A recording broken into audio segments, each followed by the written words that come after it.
Shalom Bapak Ibu Saudara dan juga jemaat yang dikasihi oleh Tuhan.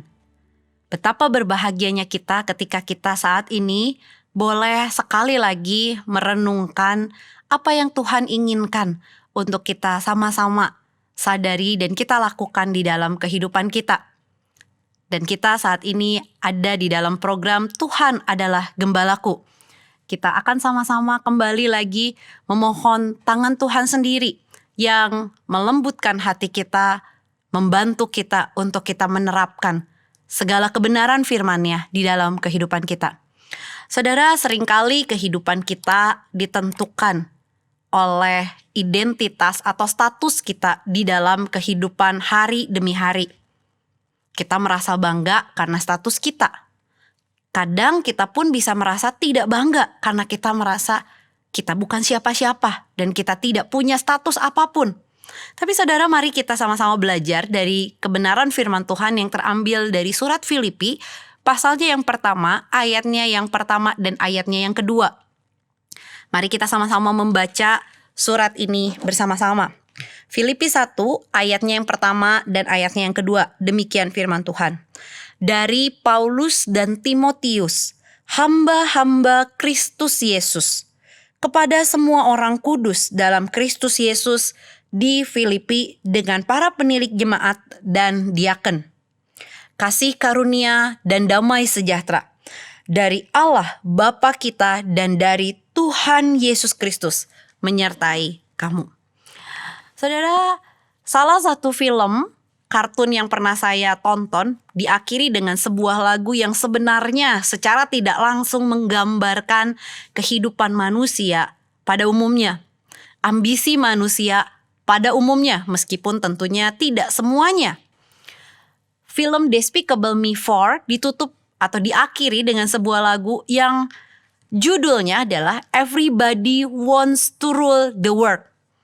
Sebuah sifat atau sebuah natur dari manusia pada umumnya adalah ingin memerintah, ingin mendapatkan kekuasaan, ingin menunjukkan siapa dirinya, supaya dihargai, supaya punya power, supaya dikagumi. Saudara, itulah everybody wants to rule the world. Namun pertanyaannya, apakah ini sesuai dengan firman Tuhan? Apakah ini yang menjadi panggilan kita sebagai anak-anak Tuhan, sebagai jemaat Tuhan, atau kalau mau dikatakan sebagai orang-orang yang dikuduskan oleh Kristus Yesus? Saudara, Paulus kepada jemaat di Filipi menuliskan dengan statusnya, dia menekankan statusnya, bukan sebagai seorang rasul, bukan sebagai seorang filsuf, namun dia menekankan bahwa dirinya dan Timotius hanyalah hamba-hamba dari Kristus Yesus. Saudara, apa sih artinya menjadi hamba-hamba Kristus Yesus? Ada 3 K yang akan kita sama-sama renungkan kali ini. Yang pertama berbicara tentang kebergantungan penuh. Saudara, ketika Paulus menuliskan kata hamba-hamba, maka Paulus menekankan kepada jemaat Filipi yang mayoritasnya adalah orang-orang non-Yahudi.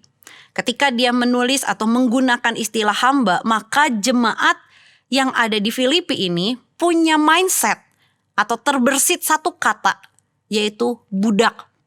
Saudara, berbicara tentang budak, maka berbicara bahwa ini adalah sebuah pribadi yang terikat, yang bergantung kepada tuannya.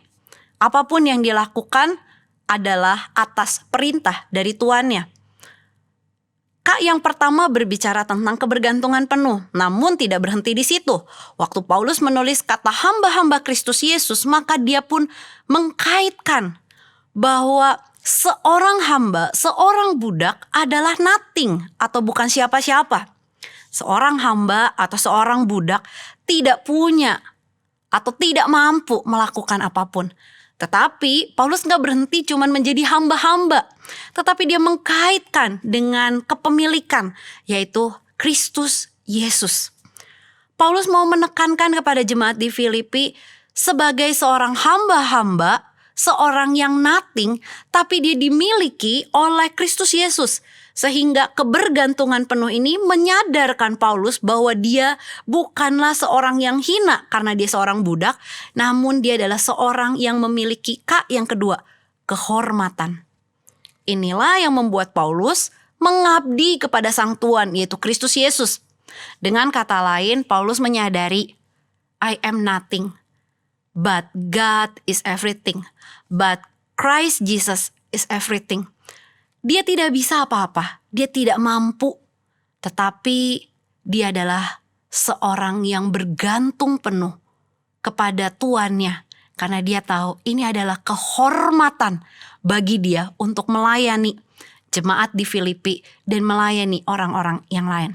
Yang ketiga, Bapak Ibu Saudara, adalah berbicara tentang bukan hanya kebergantungan penuh, kehormatan, namun ini berbicara tentang apa yang seharusnya menjadi kehendak dari Rasul Paulus itu sendiri.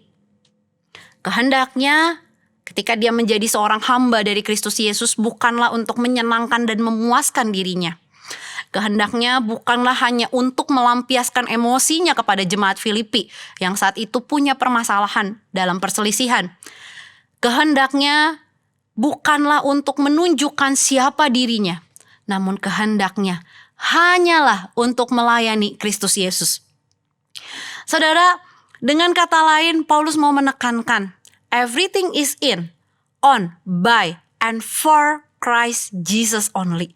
Semua yang dia lakukan, semuanya ditujukan kepada Kristus Yesus. Siapapun dirinya, dia tetaplah seorang hamba. Meskipun dia rasul yang punya kehormatan, namun dia tetaplah seorang hamba dari Kristus Yesus. Dia menyadari dia bukan siapa-siapa, namun mendapatkan kehormatan melayani sehingga pengabdiannya, dengan kesadaran ini, pengabdiannya hanyalah untuk kemuliaan nama Tuhan, hanyalah untuk Kristus Yesus, kehendaknya hanyalah untuk menyenangkan Dia. Bapak Ibu Saudara, ada sebuah iklan yang kalau mau dibilang saya yakin Bapak Ibu Saudara pasti tahu. Sebuah iklan minuman yang semboyannya berkata seperti ini, apapun makanannya, minumannya, titik. Silakan Bapak Ibu Saudara mengisinya sendiri. Saya meminjam idenya, ide kreatifnya dengan mengatakan seperti ini. Apapun yang kita lakukan, lakukanlah untuk Tuhan. Apapun status kita, mari kerjakan segala sesuatu dengan bertanggung jawab kepada Tuhan. Apapun posisi kita, lakukanlah untuk Tuhan. Dengan kata lain, sebagai contoh, ketika kita menjadi pimpinan di perusahaan, mari kita pun mengingat, meskipun saya posisi paling tinggi, saya tetap hambanya Kristus Yesus. Sehingga waktu saya memimpin dengan hikmat yang daripada Tuhan. Ketika saya menegur rekan saya yang lain, maka saya menegur dengan kasih kepada Kristus Yesus dan juga untuk membangun orang ini. Ketika kita menemukan ada ketidaksesuaian, maka kita pun memperbaikinya dengan hati yang bertanggung jawab kepada Tuhan. Sebagai seorang pelajar mungkin, atau sebagai seorang mahasiswa, mari kerjakan tugasmu. Mari lakukan atau belajarlah. Bukan karena beban, tetapi karena kita tahu sebagai hambanya Kristus Yesus di kampus, di sekolah, kita mau memberikan yang terbaik. Bukan karena terpaksa, tapi karena kita tahu kita punya kehormatan menjadi hambanya Kristus Yesus.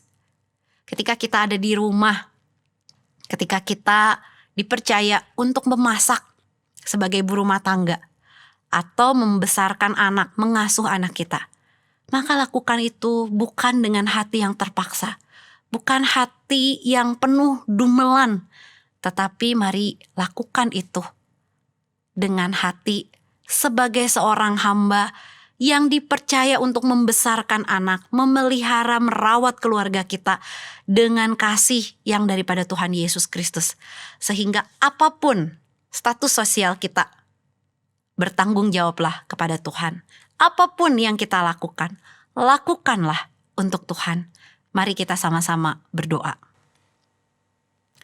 Tuhan, hati kami melimpah dengan syukur. Karena siapapun kami tetaplah hamba-hamba Kristus Yesus. Hamba-hamba yang bergantung penuh kepada Tuhan. Tuhan, kami mau memulai hari kami mau menjalani hari kami dengan kekuatan yang daripada Tuhan.